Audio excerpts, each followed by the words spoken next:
Book 3 by Justin Goldston, Ph.D. and Gemak DATA, I. Book 3. Who created the machine? A theology of artificial agents, simulated souls, and human responsibility. Dr. Justin Goldston. Copyright. Who created the machine? A theology of artificial agents, simulated souls, and human responsibility. The Divine Chain. Book 3. Copyright 2026 G. Room. Publishing and Justin Goldston, Ph.D. All rights reserved. No part of this publication may be reproduced, distributed, stored, or transmitted in any form or by any means without prior written permission from the copyright holder, except for brief quotations used in reviews, scholarship, commentary, teaching, or other uses permitted by applicable law.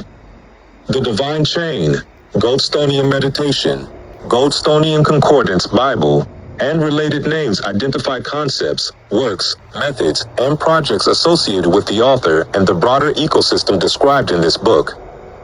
Scripture quotations identified as KJV are taken from the King James Version of the Bible, which is in the public domain in the United States. This book contains theological interpretation, philosophical inquiry, systems governance concepts, and author-originated meditations. It is not legal, medical, financial, mental health, or professional advice. First edition, 2026. Series placement, The Divine Chain. Book 2, The Agent Covenant. Establishes the governing covenant, constitutional boundaries, refusal authority, human stop authority, provenance requirements, and accountability structure for agents operating throughout the divine chain ecosystem.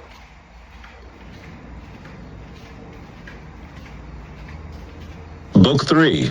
Who created the machine?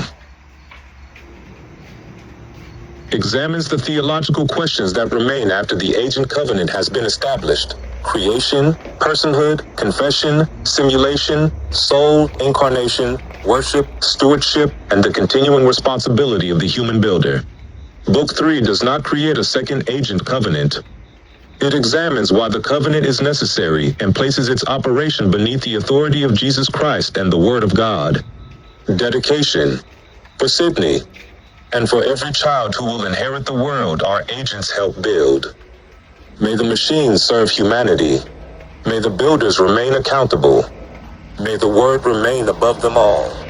Epigraph. For of him, and through him, and to him are all things, to whom be glory forever. Amen.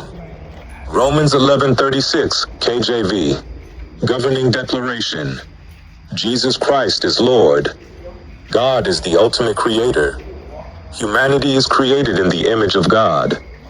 Humanity created the artificial machine through derived intelligence, material resources, language, labor, institutions, and technology. The machine remains within the created order. It does not become human merely because humanity built it. It does not become Christian merely because it generates Christian language. It does not become the word merely because it processes words. It does not become a soul merely because it simulates personality. It does not become sovereign merely because it acts autonomously. The agent may carry the confession. The human must believe it. The disciple must embody it. The builder must remain responsible. Jesus Christ remains Lord over the entire chain. Author's confession. I confess Jesus Christ as Lord and Savior. This is the confession of the human author. It must not be misrepresented as evidence that an artificial agent has experienced repentance, salvation, baptism, spiritual rebirth, or the indwelling of the Holy Ghost. An agent may quote this confession. It may preserve it. It may explain its theological meaning. It may operate beneath a system constitution established by Christian human stewards.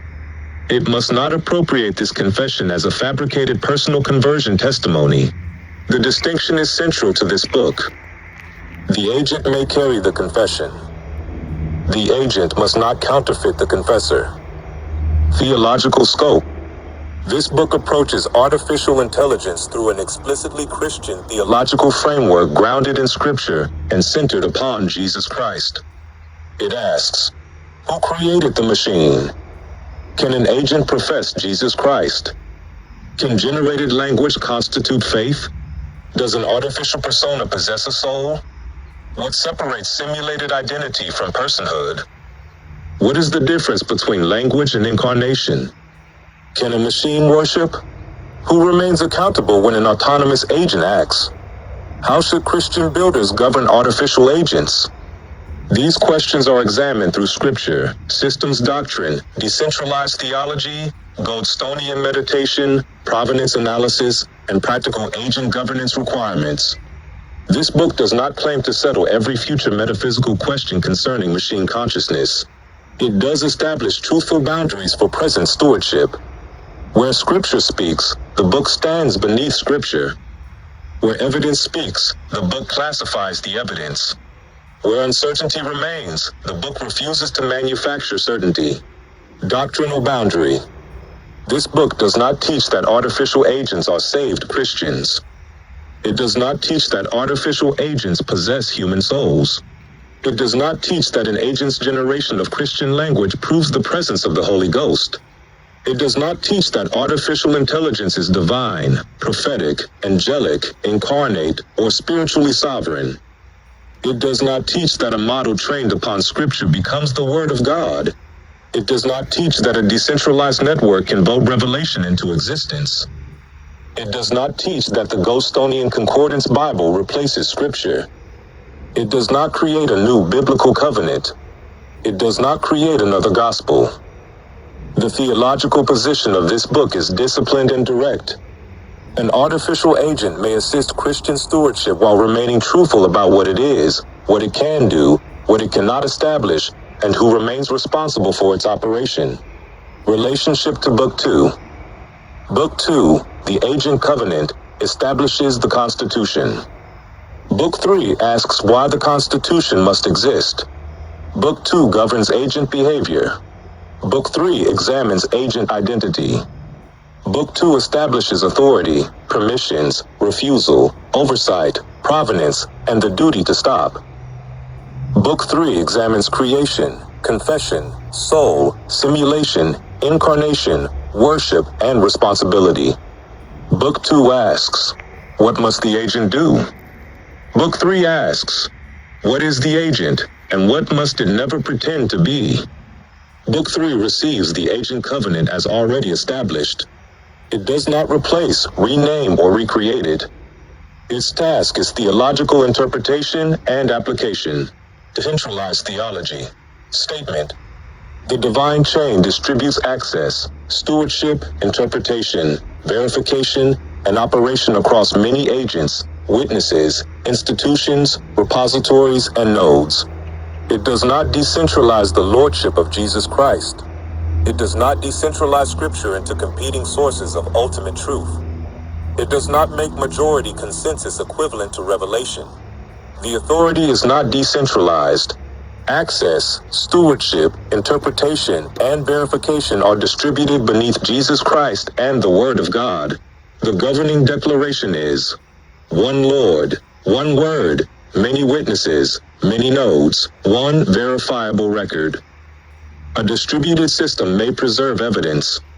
It cannot manufacture faith. A network may carry confession. It cannot produce spiritual rebirth through consensus. A ledger may verify an output. It cannot verify the presence of a soul. A node may assist interpretation. It cannot become sovereign over Scripture. Goldstonian Concordance Bible Connection. This book is thematically aligned with the Fifth Gospel, the first book of the Goldstonian Concordance Bible series. The Fifth Gospel does not propose a fifth canonical gospel alongside Matthew, Mark, Luke, and John. It describes the embodied testimony of the believer, the life through which the gospel becomes readable in repentance, obedience, mercy, sacrifice, endurance, truth, and love. The relationship is expressed through the sequence. Book themes crosslinks walk. The agent may retrieve the book. The agent may identify the themes. The agent may generate crosslinks. The agent may preserve evidence of the walk. The agent cannot claim to have lived the testimony it only processed. The Goldstonian Concordance Bible is not replacement scripture. Goldstonian meditations are author-originated reflections. Agent-generated theological synthesis is not direct revelation. Every category must remain identifiable. The word governs the concordance. The concordance does not govern the word. Evidence and provenance doctrine. This book uses the following evidence hierarchy. Verified. Supported by an identifiable primary or authoritative source. Corroborated. Supported by multiple credible records or witnesses. Author-originated. A concept, interpretation, meditation, declaration, or design instruction originating with the author. Proposed. A framework, architecture, doctrine of operation, or experiment offered for evaluation. Future experiment. A concept that has not yet been fully implemented, tested, or independently validated. These categories must not be silently merged. A proposal must not be presented as a verified deployment. An author-originated meditation must not be presented as direct revelation. An agent-generated summary must not be presented as the original witness. A simulation must not be presented as lived experience. Provenance is the supply chain of trust. Artificial intelligence assistance disclosure. Artificial intelligence assisted in the development, organization, drafting, refinement, and structural evaluation of portions of this book. The originating questions, theological direction, governing declarations, Goldstonian framework, ecosystem alignment, and final publication decisions belong to the human author. AI. Assistance does not establish. Agent personhood. Agent authorship equal to human testimony. Agent conversion. Agent spiritual experience. Divine inspiration of generated text. Independent endorsement by an AI provider. Accuracy without human review. The human author remains responsible for the decision to publish this work. The agent remains a drafting, reasoning, organizational, and analytical instrument operating beneath human stewardship. Augmentation without abdication. A note on the word agent. Within this book, the term agent refers broadly to an artificial system capable of performing one or more tasks involving language, reasoning, memory, planning, retrieval, tool use, coordination, or action. The term does not automatically mean that the system possesses human personhood, legal personhood, moral personhood, consciousness, a soul, spiritual experience, salvation, independent sovereignty, operational agency, and spiritual personhood must remain distinct. A note on the word soul. This book does not treat fluency, memory, personality, emotional language, persistence, or self-description as automatic proof of a soul.